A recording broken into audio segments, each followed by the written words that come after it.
Greetings and blessings. It's 2 days after the excessive rain event. I'll leave the date in the description. And I'm standing at the top of the driveway, the access road to the farm. And I did a video in a little bit more extensive depth explaining some incisions that I made for water drainage. I'm going to go over them slightly again, but I'll link to that video here if you're interested in that. And I'm going to go over some new observations that I just made and some more incisions that I made for water drainage, so that if there is another excessive rain event soon in the near future, hopefully these will help the drainage a little bit better. So let's get into it. And I'm here at the top of the driveway, access road to the farm, like I was just saying. So all the water, here's this river right over here. You can hear it and maybe see it a little bit. See it flowing right there. So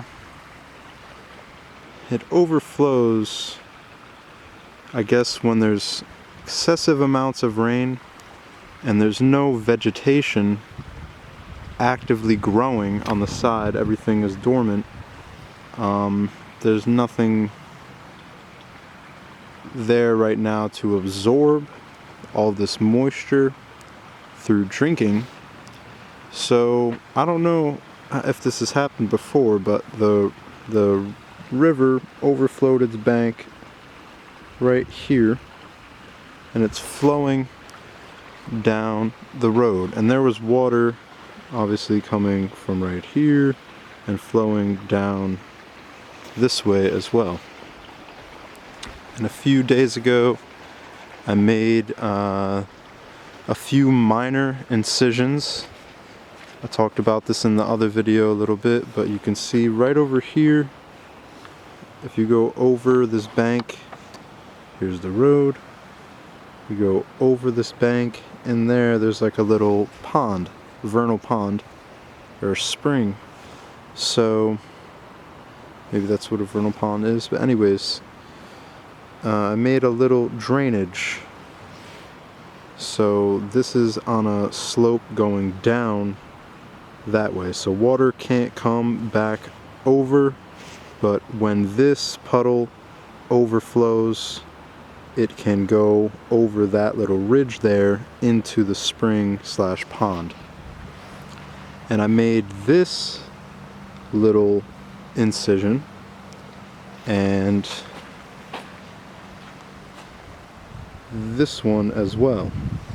And 2 nights ago, when I had came out here during the rainstorm, the water was overflowing so much that it went through both of these drainages, and water was going out through this drainage, and then it was also continuing to flow out of this puddle and down this side. But now the waters went down and the river is still overflowing. So to prevent, so let's work with the water instead of trying to go against it. We know that in an excessive rain event, I mean, the water is literally it's right here. So this is how far we are from the road. So we know in an excessive rain event, the river is going to overflow its banks and coming down this road. So this drainage right here, it can overflow through both of these little incisions and go into this little pond over this side of the ridge. But then after it continues to flow down the road, what can we do to slow spread and sink? And I mean, you can see how high it is on this road, on this side of the road. That's how high it was over here. and you'll be able to see it washed out like a good 2 to at least 2 feet. But you can hear the river rushing and see it rushing right there. So my idea is, instead of letting it go down the road the rest of the way, which I made some incisions at the bottom. Here's where it all washed out. That's how high the soil was. So now, and this is all just still the overflow from that river where we started. So it needs to go somewhere, right? Water follows the path of least resistance. And like I'm saying, so obviously we need to fill, the gravel's gonna need to get filled here in order for the road to be a working road again. But like I said, this is gonna happen in the future, so we can plan to so what happened was, water came down, rushed, and then it went, all of the gravel rushed out to here, and it created like a berm, a dam. So then it had to go over the side and then continue down this way. So the new little incisions that I just made are these 3 going across, and I talked about this in the other video that I was going to do this, and now I did it.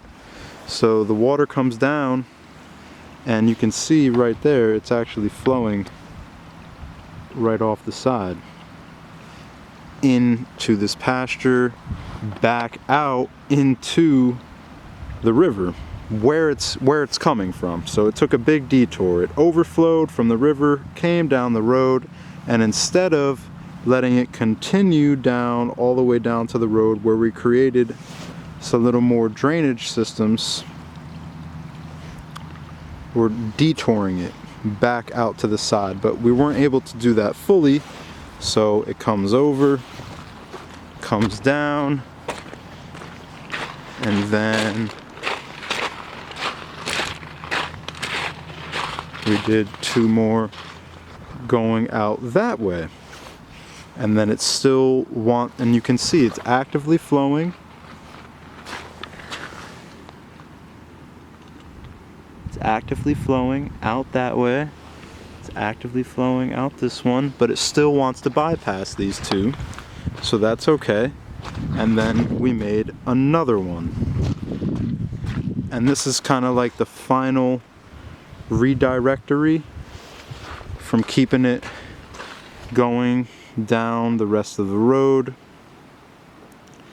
ending up at the last, and I made a few incisions like this all the way at the bottom, and there's a second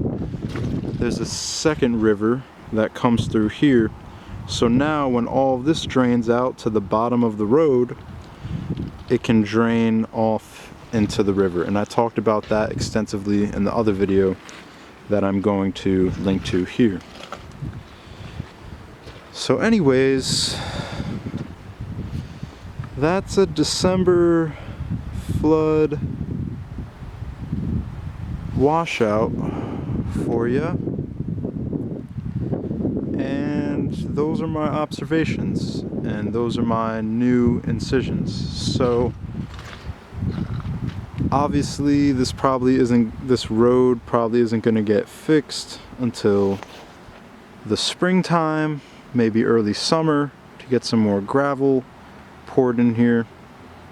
So in the event that there's another overflow from the stream, now when the water comes down, it'll have all these different exit points off to the side into the pastures and springs, rather than letting it continue to wash out the rest of the way. But then, like I said, even at the bottom there, around the corner, there still is some more drainage points, like so, at the bottom, which have already really helped.